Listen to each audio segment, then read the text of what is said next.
აგრესიას არ ვამართლებ, თან მით უმეტეს აგრესიას, როცა ადამიანი ვერაცნობიერებს და სხვას აზიანებს და თან უხარია, ხაჰა და ვაზიანი მაგარი ვარო.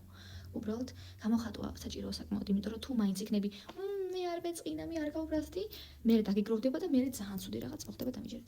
თან თუ არ გიცნობს პიროვნულად, ხანდახან უნდა მივიღოთ ისე როგორც არის ხმები, როგორც ჩიტის გალობა, ძაღლეროყებს, თუ მაინც გვეწყინა გავბრაზდით, აი ვეცით მაგ ადამიანს ვიჩხუბეთ, მაგრამ ძალიან ხშირად უბრალოდ გაჩერდი და გაიაზრი, რატო გლანძღავს ეგ ადამიანი, რა გავუკეთე, რამე ცუდი გავუკეთე? არა, ანუ გაიგე რომ ის რომ შენში არაა პრობლემა, პრობლემა მის ცხოვრებაშია, პრობლემა მის ნაშია არაჯანმრთელ სულიერ მდგომარეობაზე. Hello my friendo. დღეს უბრალოდ მინდა გესაუბროთ აგრესიაზე, რატო გვიჩდება აგრესია, რატო უჩნდება სხვას ჩვენს მიმართ აგრესია და როგორ გამოვხატოთ ჯანსაღად ისე რომ სხვა არ დავაზიანოთ, სხვა არ გავლახოთ. არა და ვიცი რომ ძალიან დიდი სურვილი გვაქვს ხოლმე. მაგრამ სამწუხაროდ არ შეიძლება რა ვქნათ, თორე აი რო შეიძლებოდეს რამდის. მე პირადად მიჩნდება უსამართლობის დროს, როცა აი იცა ადამიანს კარგად ვექცევი და რაღაც გულს მატკენს და მე აი ვერ ვპატიობ უკეთ ადამიანს, აი მართლა ვერ ვპატიობ, ძალიან ვცდილობ, მაგრამ მე რომ ახსენდა ისევ აგრესია მიჩნდება რა, მეთქი რატომ მოვეკეცი კარგად. ეგ ადამიანი რომელსაც არ გაჩნია ემოციური ინტელექტი, ანუ სხვას რო ატკენს და ვერ მიხდება რა. ვაუ, გეტკინა, მე რა მეგონა, მე რა ვიცოდი. ხო რა, თავს რო იზიანებს თან, თავს რო იზიანებს ეგეთი ხალხიც. აი, ანუ არ მომწონს, იმიტომ კი არა რომ მე ძალიან მინდა და აი ჩემთან სკუდავ და სხვა რო აკეთებს ღიზიანდები, იმიტომ რომ მე თავად არ ვაძლევ ჩემთან უფლებას, უბრალოდ არ შემიძლია როგორ უნდა დავაზიანო შენი თავი. რატო უნდა დავაზიანო ჩემი თავი? რატო უნდა დავაზიანო? თუ იაზრებ რომ ადამიანი გაღიზიანებს რათა დიდად არაფერი არ უქნია, პირველი ან შენი ტრავმებია და მაგალითად თუ გაღიზიანებს პატარა ბავშვი რომელიც არის ძალიან ცნობის მოყარე, სავარაუდოდ შენ ბავშვობაში ჩაგრავდნენ და გეუბნებოდნენ, რომ ნუ ხარ ცნობის მოყარე, ჯუმად იყავი, ნაკლებად ელაპარაკე ის ასე და რომ იზდები და რომ ხედავ ბავშვს, რომელიც რაზე გერთვება, ამიტომაც თუ ხანდახან ფიქრობ, დაფიქრდი, შენ როგორ გექცევდნენ ადრე.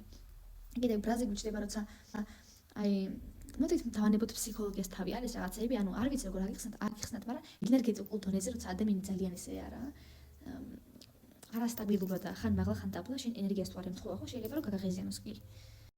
შურიც იწვევს. აგრესია ასევე ჩნდება, როცა ადამიანმა ჩვენი პირადი საზღვრები დაარღვია რა, როცა გექცა, როგორც არ აძლევდი უფლებას რომ მოქცეულიყო. და გაზიანა ან ძალიან ახლოს მოვიდა შეგავიწროვა. აგრესიას არ ვამართლებ, თან მით უმეტეს აგრესიას, როცა ადამიანი ვერაცნობიერებს და სხვას აზიანებს და თან უხარია, ხაჰა და ვაზიანი მაგარი ვარო. უბრალოდ გამოხატვა საჭიროა საკმაოდ, იმიტომ რომ თუ მაინც იქნები, მე არ მეწყინა, მე არ გავბრაზდი, მე დაგიგროვდება და მე ძალიან ცუდი რაღაც მოხდება დამიჯერეთ. გამოვხატავ მე აგრესიას, მაგრამ მე მაინც ვფიქრობ ეს ჯანსაღად გამოვხატავ აგრესიას, მაგრამ მე მაინც ვფიქრობ რომ შველის მაგრამ დროებით რა, ანუ მართლა არ ვიცი, აგრესიაზე არ საუბრობენ ხალხო, იმიტომ რომ აგრესია გონიათ რომ არის ძალიან ცუდი გრძნობა რა და იგივე გრძნობა, ანუ ჩვეულებრივი ემოციები ადამიანების, რომელიც არის საჭირო. მე სპორტი მეხმარება მართლა. ან რაღაცა განტელებით, ან რაღაცა კარდიო, აი რაღაც უნდა დავხარჯო ენერგია, თორე სხვანაირად არ ვიცი. ან ხატვა მეხმარება დავუმღმე მაწყნარებს ძალიან, რა ვიცი, ფურცლების დახება.